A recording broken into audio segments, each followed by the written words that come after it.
కాలాల గురించి 3 సీజన్స్, ఎండాకాలము, వర్షాకాలం, అదేవిధంగా చలికాలం గురించి ఆ కాలాలు మేమైతే ఎలా ఉంటుంది అని, అంటే మేమే ఒక కాలం ఒక రోల్ ప్లేగా తీసుకొని మా గురించి పిల్లలకు, మీరు పిల్లలు అనుకోండి, పిల్లలకు మా గురించి చెప్తూ మా కాలంలో మీరు ఎలా ఎంజాయ్ చేస్తారు అని కొన్ని ప్రశ్నలు వేస్తూ మిమ్మల్ని ఎంటర్టైన్ చేయడం జరుగుతుంది. ఓకేనా? ఫస్ట్ ఎండాకాలం. హాయ్ నేస్తాలు, నేను వేసవి కాలాన్ని. నేనంటే మీకు అందరికి ఇష్టం కదా. School holidays. అయితే నా కాలంలో మీకు మామిడి పండ్లు, తాటి ముంజలు, సపోటా పండ్లు మొదలైనవి దొరుకుతాయి, కూడా దొరుకుతుంది. అదేవిధంగా మీకు చల్లని పదార్థాలు తాగాలనిపిస్తుంది. మీరు ఎండలు తిరిగితే మీకు వడదెబ్బ తగిలే అవకాశం ఉంది, జాగ్రత్త మరి. ఓకేనా?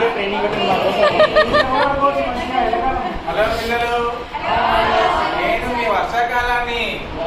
ఏంటంటే మీకు అందరికి ఇష్టమే కదా? ఇష్టమే. ఇష్టం లేదా? పిల్లలందరికీ నేనంటే చాలా ఇష్టము. ఎందుకంటే ఎండాకాలంలో బాగా అలసి తలసిపోయి ఉంటారు.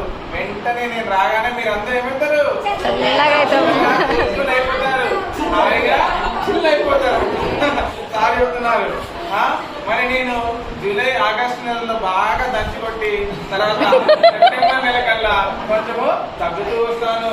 మరి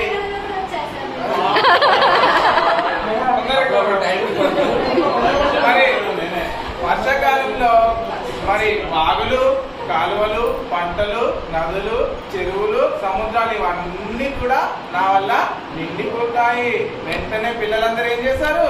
కాలువ గట్లలో, పొలంలలో అందరూ ఏం చేస్తారు? చిన్నలు మీ పిల్లలందరూ ఉంటారు, పడవలేస్తూ హాయిగా ఆడుకుంటారు. అంతేగాక వాన అని హాయిగా వాన పాటలు కూడా పాడుకుంటారు. మరి నేనంటే మీకు పిల్లలకి మాత్రమే కాదు, ఇంకా మీ తల్లిదండ్రులు కూడా ఇష్టమే. ఎందుకు చెప్పండి? మీ తల్లిదండ్రులు అందరూ ఎవరు? కష్టపడే రైతులు. మరి నేను వస్తే రైతులందరూ ఇప్పుడు ఇష్టమే కదా? ఇష్టమే. పంటలన్నీ కూడా బాగా పండుతాయి, పంటలన్నీ కూడా బాగా పండుతాయి, చెట్లన్నీ కూడా ఆకుపచ్చగా విరబూస్తాయి. ప్రకృతి అంతా కూడా చాలా అందంగా ఉంటుంది. నెమళ్ళు నాట్యం చేస్తుంటాయి. మరి నేను వచ్చినప్పుడు మీరు ఒక విషయం గుర్తుపెట్టుకోవాలి. ఏంటి అంటే, నేను మీకు చక్కగా వర్షంతో పాటు కొన్ని రకాల వ్యాధులు కూడా వచ్చే ప్రమాదం ఉంది. కాబట్టి మా కాలంలో మీరు జాగ్రత్తగా ఉండాలి సుమా. హాయ్ పిల్లలు, చలికాలాన్ని ఇష్టమే కదా?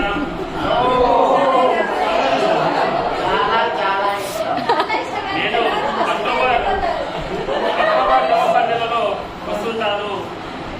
నా కాలంలో ఎక్కువగా మీరు చలిగా ఉంటారు, దుప్పట్లు, స్వెటర్లు, టవల్స్ కప్పుకొని ఉంటారు. కాబట్టి మీకు ఎక్కువగా చలి జ్వరాలు, జబ్బులు అవుతుంటాయి. కాబట్టి మీరు చాలా కొంచెం జాగ్రత్తగా ఉండండి.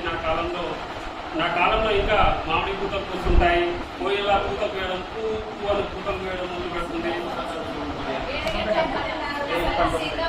సీతాఫలాలు